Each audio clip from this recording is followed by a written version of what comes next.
Welcome to Transformational Awakenings for the Health Conscious. My name is Carrie Rose and I am your host.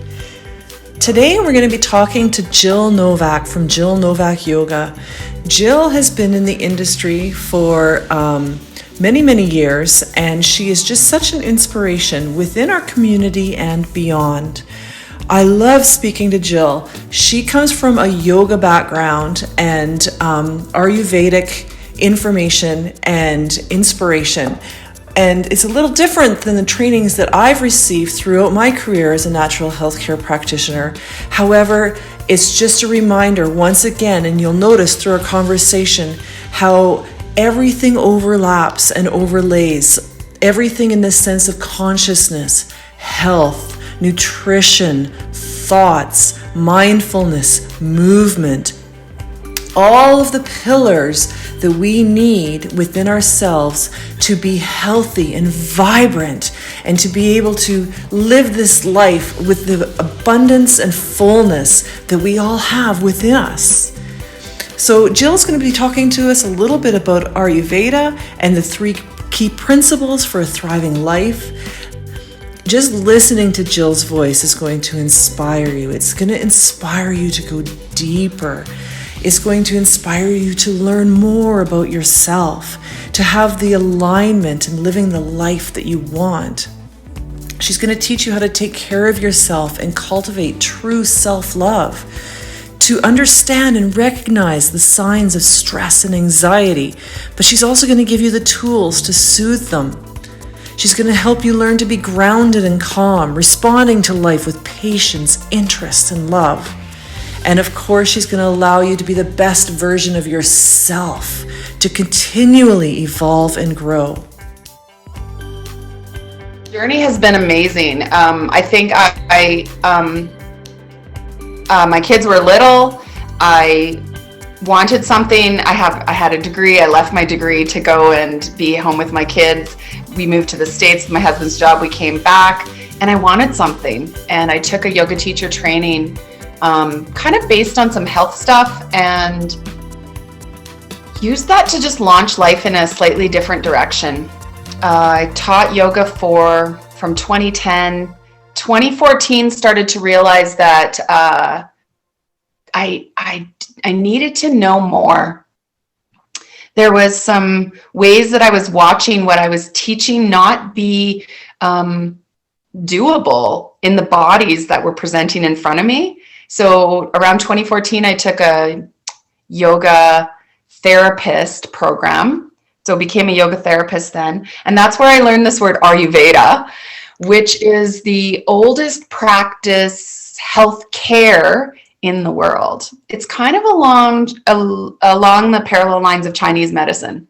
Yeah. And it was like a yoga therapy taught me that everyone is going to respond differently, and everyone has yoga in them, and everyone has this movement in their body, but it might not look the way we were taught. And we were taught yoga very specifically, like this is how the pose should look. This is how the pose should look. This is how the pose should look. This is the way you do it. And then yoga therapy sort of changed it to every single person's going to have a new way that this pose looks. And every single person has going to be, because it's more important how the pose feels in the body. If breath can be present in the pose, then you're doing the pose. If breath can't be present in the pose, you're not doing the pose. And that it just was like this light bulb moment, switched everything on, and everyone in front of me became this individual all of a sudden. Oh, I love it.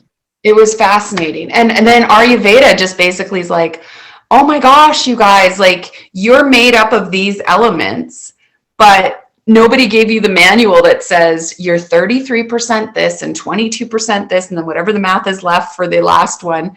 So Ayurveda is basically saying, figure out what you are. Figure out what. Stop here for a second. What are the pillars of Ayurveda? Like the basic premise of Ayurveda.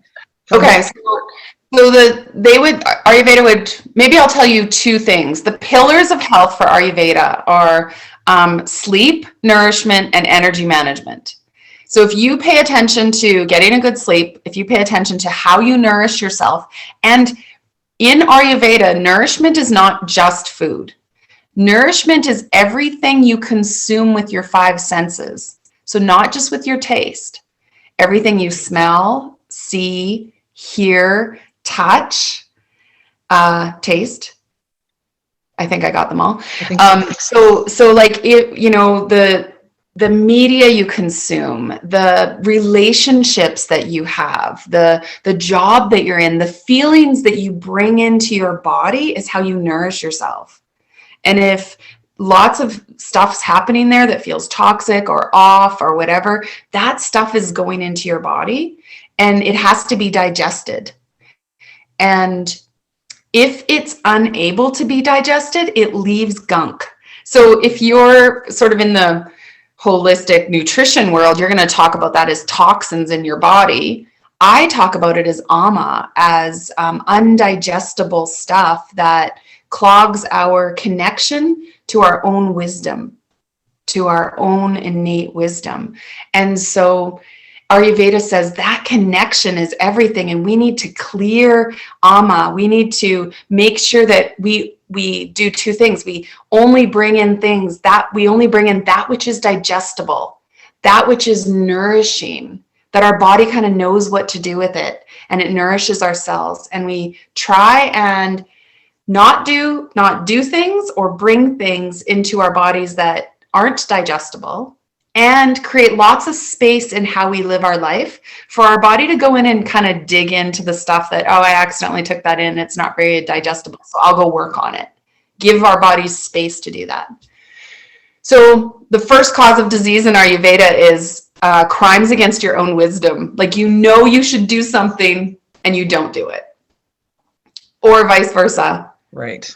You shouldn't do something and you do it. Like, you've got this sense in you, this just like intuition, icky or sticky feeling that something's not aligned.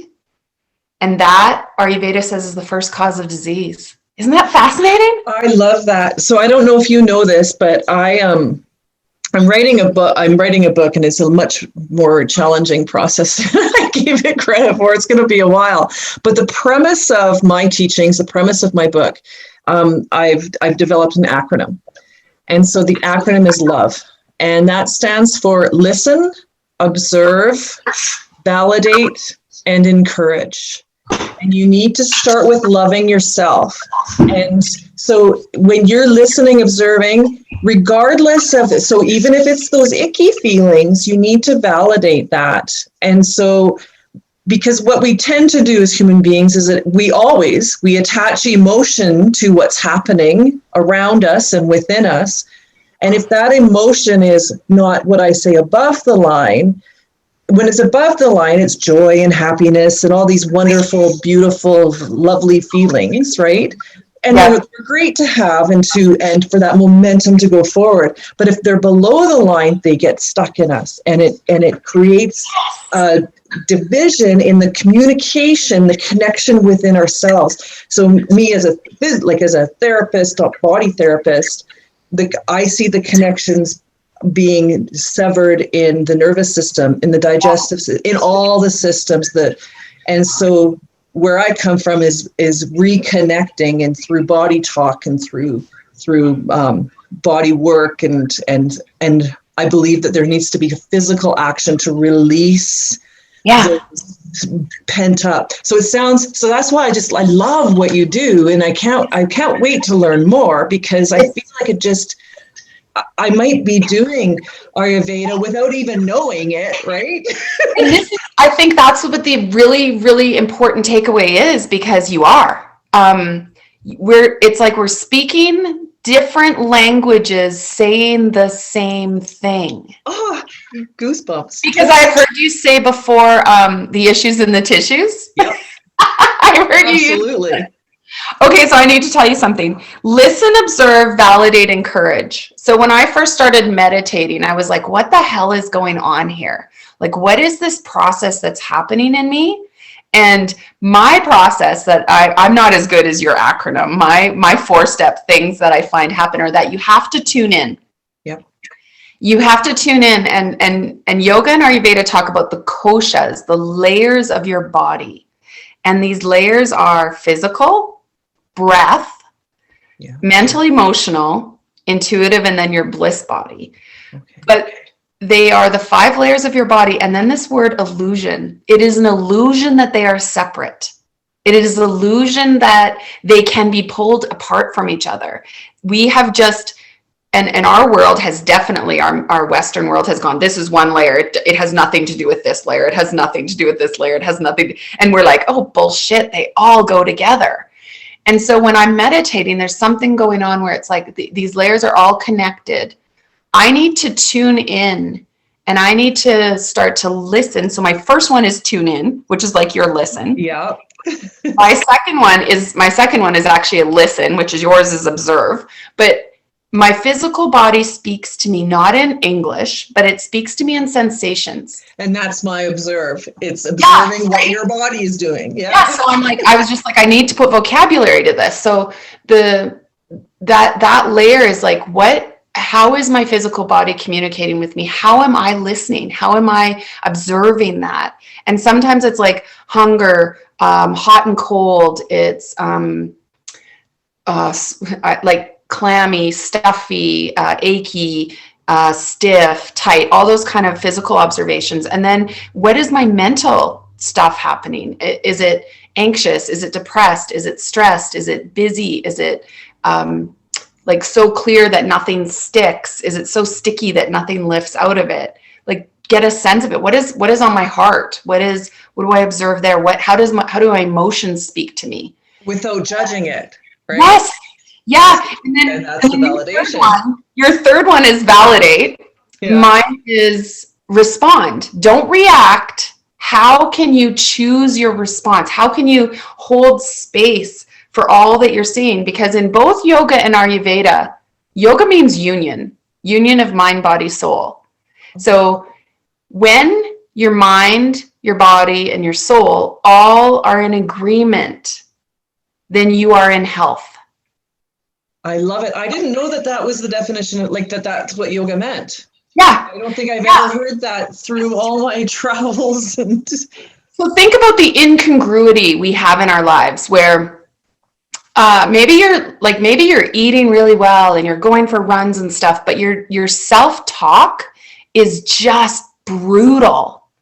And the way you speak to yourself is your mind, and your ego voice or fear voice is incongruent with what your body is trying to do and with what your soul wants. If that's present, there's a disconnect. There's dis-ease in your body. Absolutely. And so I just feel like you and I have. So my last one is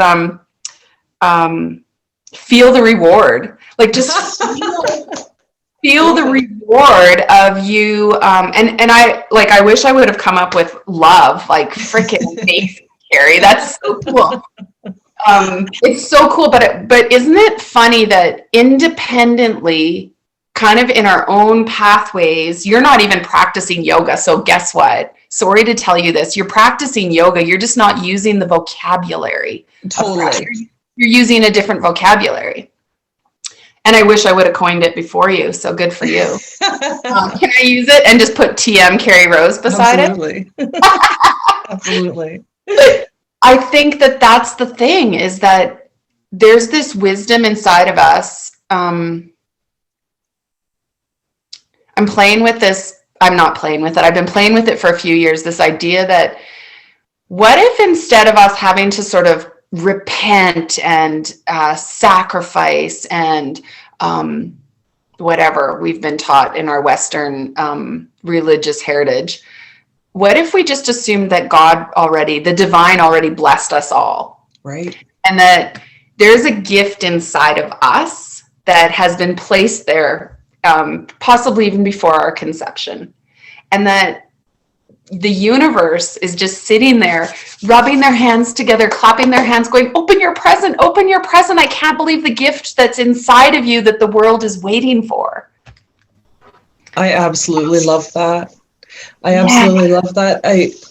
We had talking about that that innate wisdom is what I call it. And like people, especially right now with what we're going through in the world, and I know, like I've been told that my ideas are you're the minority, and I believe with every cell in my body that we have this innate wisdom, and it's the same force, it's that same energy that initially brought that one sperm out of the billions and sperms to that Yes. one egg, right? And it's that same force, that same desire that's a desire for life, this powerful energy. And it didn't stop there. It turned into one cell. And it didn't stop there. It divided and divided. And this group of cells, they said, oh my gosh, you know what? We're going to be a liver. Yeah. And this group of cells said, oh, you know what? I want to be a toenail. And they did this, and there was no manual, and there was no one saying, okay, you go there and you go there, and don't divide there, but divide there. It just did it. And then all of a sudden, this baby is born, this beautiful, beautiful creation out of pure love and energy and this wisdom. And it's the same wisdom, and we can call it, oh gosh, it doesn't matter what we call it. We don't even need to put it in a box, because it's not to be labeled and put in a box, but it's this wisdom, this energy, this force, this desire for life. Yeah. Or intuition, we could maybe call it. Yeah. I feel, it makes me, I'm going to start crying actually. It makes me so sad that it's not encouraged in our civilization, and people have forgotten their ability to have life from within. Well, and for me, I look at and this is another area where I feel like I use the word play a lot. Yeah. Because there's this idea of experimentation. I use this example quite a bit. Like, one of my gurus is Kate Stillman, who teaches Ayurveda, and she wrote this book, and it's like 10 steps, 10 healthy habits. And I'm like, yeah, that's great. Those are her steps. We've all heard of Tim Ferriss and his 4-hour week. Those are his steps. Tony Robbins has his steps, and all these people have basically gone out there and developed their steps. Well, if we were to experiment, like Carrie Rose is going to write her book with her LOVE acronym. Jill Novak's going to write her book with her, damn it, not so good of an acronym. Work on it. But you know what I mean? Like, what if we each actually had, it's not like there's a process out there that, you know, is going to work for everyone. We're supposed to go in and find out what ours is, what is our gift to the world. And there's a cellular intelligence in us that we have never been allowed to trust. We've been taught in a way that it's sort of like there's someone who knows at the front of the room. Yeah. And they are going to tell you what they know, and you are going to like parrot it back to them. And so in the communities that I create, I want to go in as a collaborator. I want to go in as my goal in my communities is to put a key in you and help you turn the lock. Maybe my job is to stand beside you as you turn that lock and you start to notice that there's freaking brilliance inside of you. And then you start to learn how to listen to that. And maybe some of that is me showing you what vocabulary could look like, or me showing you what it looks like to trust your wisdom, or like leading the way in a really imperfect way, because, you know, like I'm just weaving through this as well.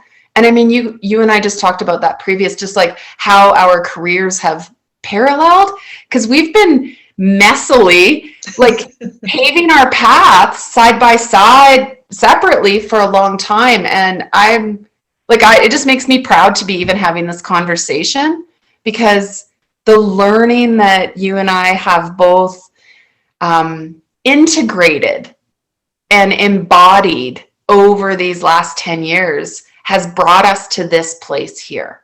Yeah. And where we're just spilling with desire to support other people in that same journey. Absolutely. Absolutely. And yeah, people ask me, you know what, Carrie, why have you decided to do this podcast, or why why are you doing the running clinic, or it's about the community, and it's about having the ability to educate and inspire. Mm-hmm. Like you said, you like the word play. My word's curiosity. Yeah. As soon as I'm curious, it's like, I want more, I want to learn more. So, yes. Yeah. And can it be about that, right? Like, this isn't about you digest, like you know, writing down all the top 10 things and doing them perfectly so you can get an A. Perfect. Right? That's not in my vocabulary. I know. But what I think is amazing is so my vehicles, I've got a yoga teacher training program. I have a spring and now a fall cleanse. Great. Which is design your own. It's not all about food. It's like, let's take some steps towards getting rid of the ama to create that clarity to you. And the approach is juicy and delicious. It's not restrictive and like harsh. Yep. And then my ongoing program is a whole year-long investigation of your habits. Like, what are the foundations for you? What are the things that if you place in your day and make time for, prioritize, that just change everything? It shifts everything from feeling scattered or busy or overwhelming or depressing or whatever it is. It shifts it to easeful, joyful, light, supportive. And how can I help you create the structure for your life? And I like that it's like we're both doing the same thing and we're using different vehicles. Totally. The way I would use the cleanse, you're using running. Yeah. I have a question for you then. So if somebody was to come to you, what would be your top 3 ways, or what would be your suggestions for them to start to help dissolve that stickiness in their bodies? So it's funny because the way that, you know, we've sort of talked about issues in the tissues, I would say you're going to get up in the morning and drink hot lemon water.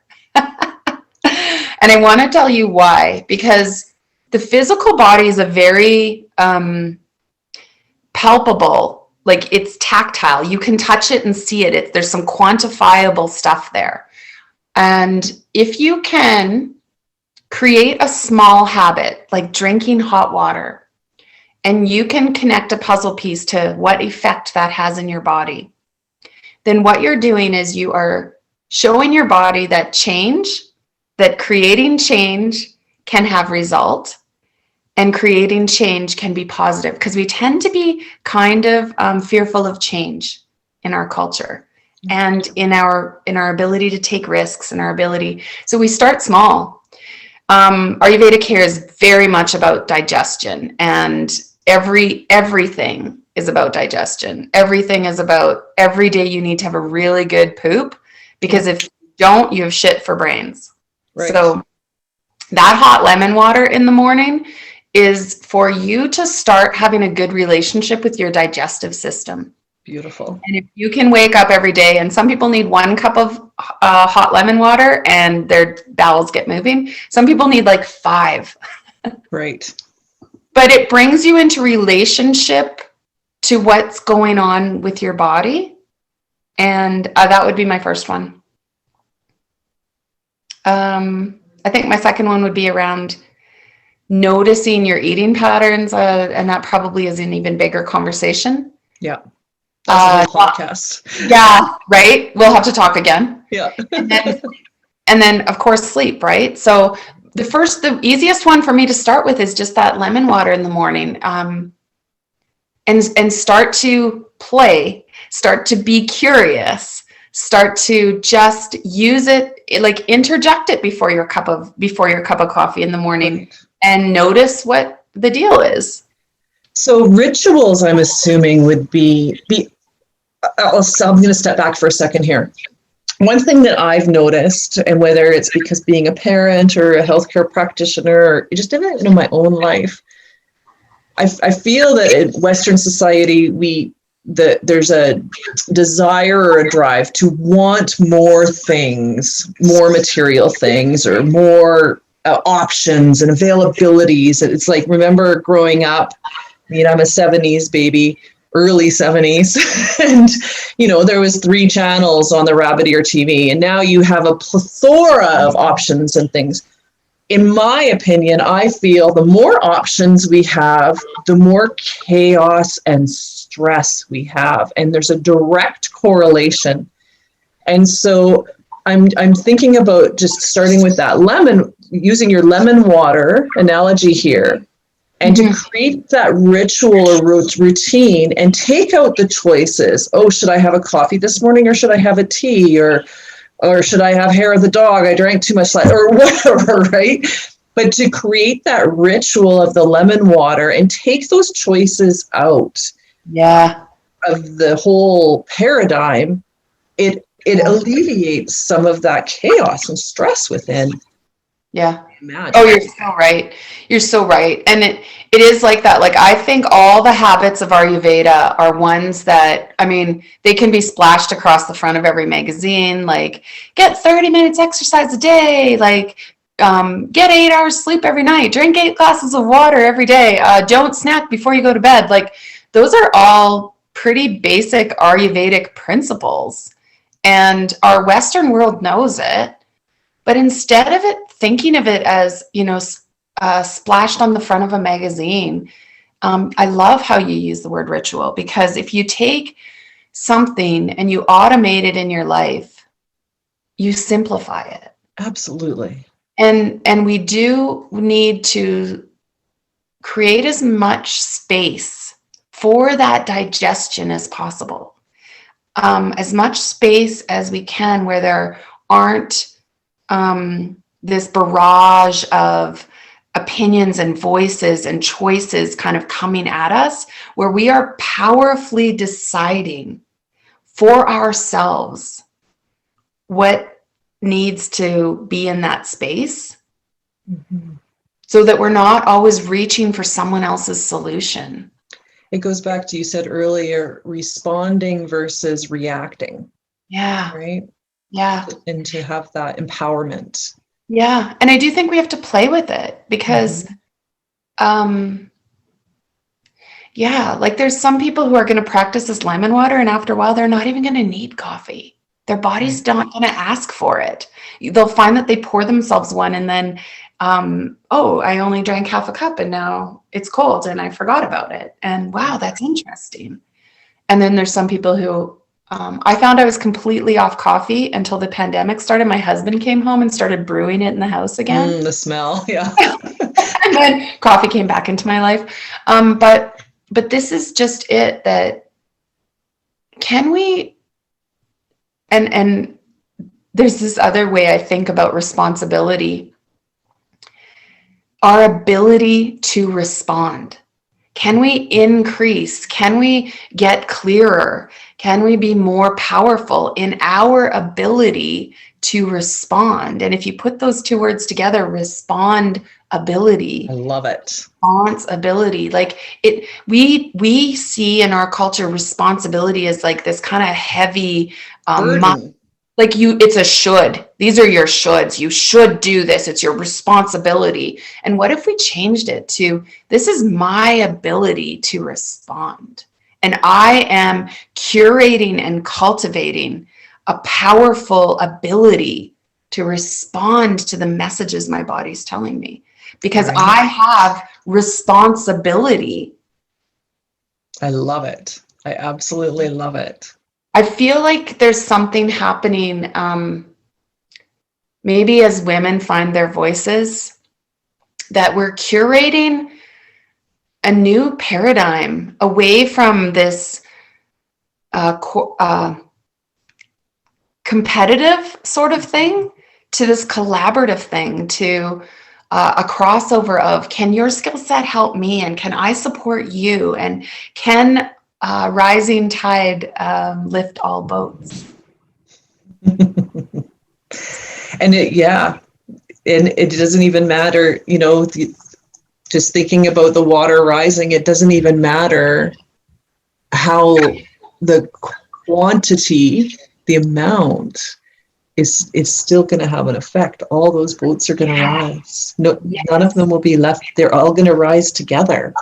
Yeah. That's beautiful. I want to be a part of that, Carrie. Like, I think that's what you're doing. And just for everyone who's listening, on the weekend, I was leading a group in the Cochrane Ranch. We were on a silent nature meditation, and Carrie was leading a group through the ranch on Learn to Run clinic. Learn to Run clinic. Yeah. And it just filled my heart so much to know that we were each using our different vehicles to lift people up. And I almost cried as I'm on my silent meditation. Just seeing this, like, I don't know, let's say we had 20 women, 25 women out there, all being supported, held, lifted. And I think that's what this is all about. Absolutely. And that's what, and I talk a lot about momentum too. And you bring, every person that was there in that moment at the ranch was there because they chose to be, and they wanted to be, and they were being, I guess, responsible, had the ability to respond for what their bodies needed, and to have the awareness. So somewhere in their paths, they've realized, I need to acknowledge my physical, mental, emotional needs, and this is how I'm going to play or have curiosity in how to go about doing that. It's freaking amazing. It's amazing. And then what if our role is to be able to hold space for that, to create communities for that, to connect people especially this year when so many of our old ways of connection have disappeared from our lives. They really have. Asked to reinvent that, how we want connection to look. Yeah. We were laughing because in our yoga teacher training program, we were like, why do people want to become yoga teachers right now? Like, the whole industry just got decimated.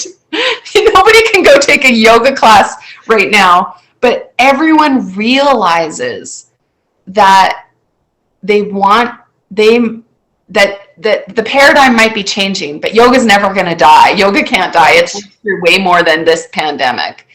It's just that how we deliver it is going to change. And isn't part of the process, I have to admit, I'm an education junkie. I'm always wanting to learn more. And so isn't a part of the process, I would imagine, of yoga teacher training, isn't the first step about you? At the beginning, there's no master. It's a journey.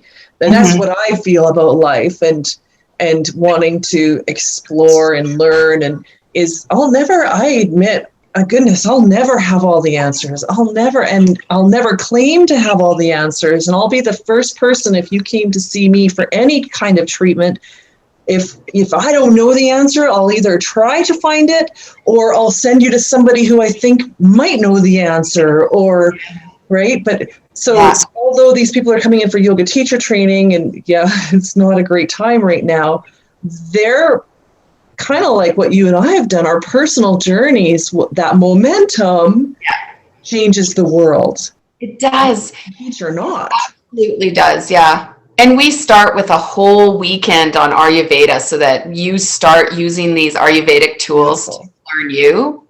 And my partner, Jody DeCastri, she understands the Enneagram. And so it's like this really gorgeous personality typography that you can dive into. And they're all what they all are is learning you. Awesome. Because the absolute best yoga teachers are the teachers who can stand authentically in front of you and give you permission to be authentic in yourself. And so, So if somebody was interested in taking yoga teacher training, how often do you offer these teacher trainings? And how would they find you? It's probably about once a year. Right now, it's funny. We've delivered our 200-hour program twice, and it'll probably be about annually. But right now, we're starting to develop our 300-hour program, our mentorship program that will follow the 200-hour teacher training. That one's at Fireweed Yoga. Fireweedyoga.com is my collaboration with Jody DeCastri, who owns her and her husband owned Alchemy Yoga. And it's fascinating. That's awesome. And there's going to be 8 absolutely gorgeous voices that come from this training, and they're all so unique. They're all going to be able to use this vehicle differently, the same way you and I use our vehicles differently. Right. But every vehicle that's on the road, to me, is a point of entry for someone else. Somebody's going to come to this. Somebody's going to come to their kind of personal development journey, and someone's going to come through running. Someone's going to come through yoga. Someone's going to come through Ayurveda. So we all just need to find the vehicle that kind of makes sense to us to start the journey, the support system that makes sense for us, and get on board. Find that vehicle. Now, what else? And the cleanse, the spring and now the fall cleanse. What do you do? Well, I think my biggest offering is a program called the Year of You. And it is basically taking the lessons of Ayurveda. I use the template of 10 Ayurvedic habits, and then the idea that they need to shift and change with the seasons. Because I think we've been told all too often that this is the prescription, and if you follow this prescription for the rest of your life, you'll be good. And it's not true. The second cause of disease in Ayurveda is not following the rhythm of nature. Yeah. So in spring, there is a certain quality to spring that fire and growth and like our body's embodying that, and we need to respect that and shift our habits accordingly. And we do it naturally. We naturally stop eating lasagnas and stews, and we start having more salads, and we start going outside more and being in the sunlight, and we feel that. We feel the shedding of winter very palpably in spring, and we have to shift our habits then too. In the winter, we might need to eat like a warm, mushy, cooked oatmeal for our breakfast to fortify us and keep us warm and give our bellies something to build a fire around. And then in the spring, we could do a green smoothie and just start to strip away the winter, the winter weight. And I use weight as not like a physical pounds, but just like the way that we fortified ourselves all winter long. And we feel that shift in the transition seasons. And so we want to start being really aware of the season and how the season plays on us. So my Year of You course, we do these 10 habits in spring. We do them again in summer. We do them again in fall. We do them again in winter. And it doesn't matter which order you join in. You learn it. You work the habits. You start living the habits, and then you start sort of being in the habits. And that being part, Carrie, is where you no longer have to decide. You no longer have to look at all your choices. You know in yourself what your decision is, what your choice is, what your response ability is. And I love it so much. Yeah, and we do it so slowly. It's because it's a year. It's not a crash course. It's not intense. It doesn't have to be intense. Yeah, it can just, we can nurture this. It sounds like you're teaching. Yeah, it sounds like you're teaching or inspiring or encouraging these people to tune in again. Listen to how their bodies are responding to nature. And I have done a lot of studying on paganism. And so paganism, like one of the original religions, I guess you can say, but it was all based on the lunar rhythms and it's just stats, and the festivals and the celebrating was based on the abundance of crops, or to ask for the fire to, the energy for the seeds to sprout. And it's not something that it's something that I practice per se, but I have that awareness. I don't, So, but it's, again, it's all, the vehicles, right? And these things aren't new. These things that we're discussing today, they're not new age. They're not. Yeah. They're not new. These have been around forever. So the foundation of who we are as human beings.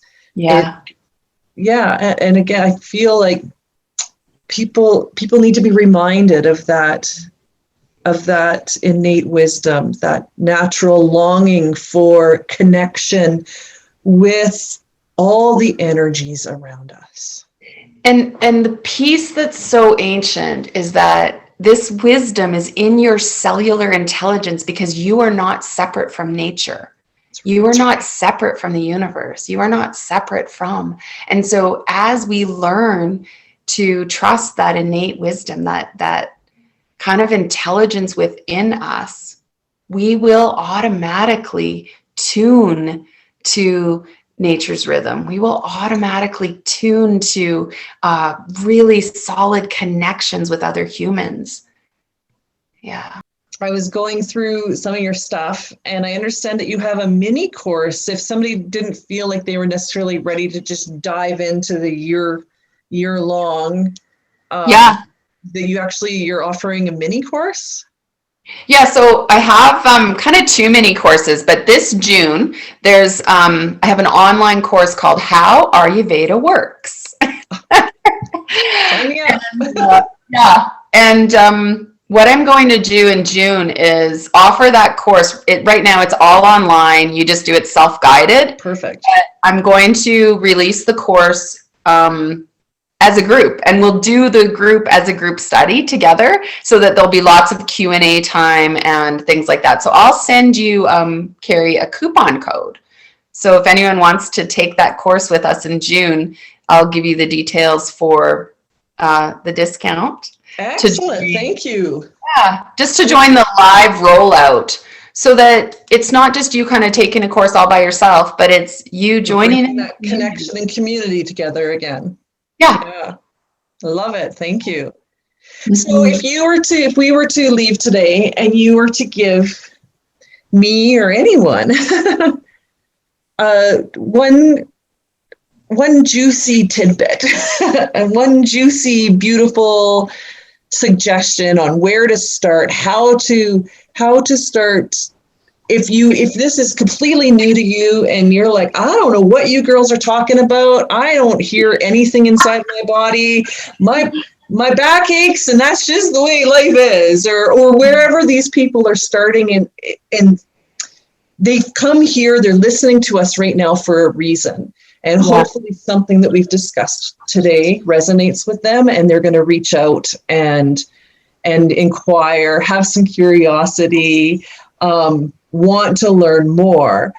Would it be like just maybe the ritual of having the hot lemon water in the morning, or is there something else that you would just say, you know what, guys, like, we love you, and I say the biggest thing for women is that we've never been taught to invest in ourselves, and we put it at the very, very back of the line. So part of me just says, like it's like if you want to go see a concert, you pay the admission to see the concert. Like, if you want to be part of something, get yourself in the room where that conversation is happening. Just figure out where the conversation is happening that sparks your interest, and follow that conversation, and start to absorb and learn and be around people who are engaging in that conversation and playing and being curious, and use whatever vehicle it is that serves you. So, but figure out the communities where that conversation's happening and get yourself involved in them. I love it. I love that advice. So people can go to jillnovakyoga.com Yeah. to get more information. I will be posting the coupon code that Jill's going to be sharing with us for all the listeners here. If you're interested in one of the mini courses that she's offering in June as a community, you'll see my smiley face there for sure. Because I embrace all your teachings and it talk about resonation. It all just resonates so deeply with me. Carrie, do you find that for you? I mean, both of us would consider ourselves lifelong learners. So there was a point in our lives where we had to learn to invest in ourselves. And do you remember that sort of when that switch flipped? Yeah, I can tell you exactly when. I've always been a lifelong learner, and will always take post-secondary courses for my business. It was always for my business. So I would take business courses, I would take technique courses, I would take all kinds of different courses until I was on the verge of a breakdown. This was in 2015. Yeah, it was 2015. I think there was definitely a lot of factors, a lot of variables that were leading to my eventual breakdown that I did have. One of them being that I had knee surgery, and I believe my innate wisdom, I think the anesthetic had a lot to do with it. That's a whole other story. Prior to the breakdown, I invested in myself a 3-day workshop called BAM. And that was Body Awakening Method. And it was suggested to me by my bookkeeper, actually. She's like, Carrie, I see you declining in a lot of ways. You need to just do this for you. Mm. And I was like, for me? Like, how am I going to be able to apply this to my clients or my family? Or she's like, just go and promise me you'll just go there for you. And I did that. And it was a 3-day intensive, very vulnerable workshop. And that was my pivotal moment where if I'm really going to have an impact on other people's lives, I need to walk the walk. Yeah. Right? Or like that idea of put your oxygen mask on you first. Totally. Because this is what we miss, I think, is that we're trying to do things in a really masculine way. And that was the premise of my breakdown. Absolutely. Yeah. Not being authentic to who I am. And I am a very sensitive, loving person, right? Yeah. So at the time, I think I had 22 contractors and staff working for me and trying to manage all of that and also be a practitioner and a mom and a wife and somewhere fill up my own soul in that whole mix. So there's a piece of that, isn't there? And that success needs to be sustainable, and that sustainability, it needs to be a structure that you build for yourself. Yeah. And so I can design my days so that I know I need to be clear and focused because I'm talking to Carrie this morning. So what do I need to do to ensure that that ability is available for me? And now I know the answers to those questions. That was so much fun. Thank you so much, Jill, for joining me today on the Transformational Awakening for the Health Conscious podcast, hosted by myself, Carrie Rose. I had so much fun speaking with you, and oh my goodness, I just have to throw in there again my LOVE acronym. Listen, observe, validate, encourage. If you want to learn more about Jill's work, you can find her at jillnovakyoga.com. She has a wonderful website that's really easy to navigate. You can sign up for online courses, or you can work with Jill one-on-one. You can also find myself at carrierosehealth.com. Going through a little bit of transformation on my own website right now. But I too will be offering some courses on the LOVE acronym so that you can get deeper within yourself, so that you can understand the messages within your own body, and you can make your decisions and your life choices based on what is true for you. Isn't that what transformation is all about? Is learning the truth, and your truth will be different than my truth. And we need to honor our differences, and we need to be true to ourselves. So I hope you enjoyed this podcast today. Again, you can find Jill Novak at jillnovakyoga.com. She has an amazing opportunity for you right now to learn more about Ayurveda. You can use the coupon code SPRING2021 to get the course for a discounted price. And we'll see you on the next podcast. I hope you are having an amazing time transforming your life and becoming more health conscious.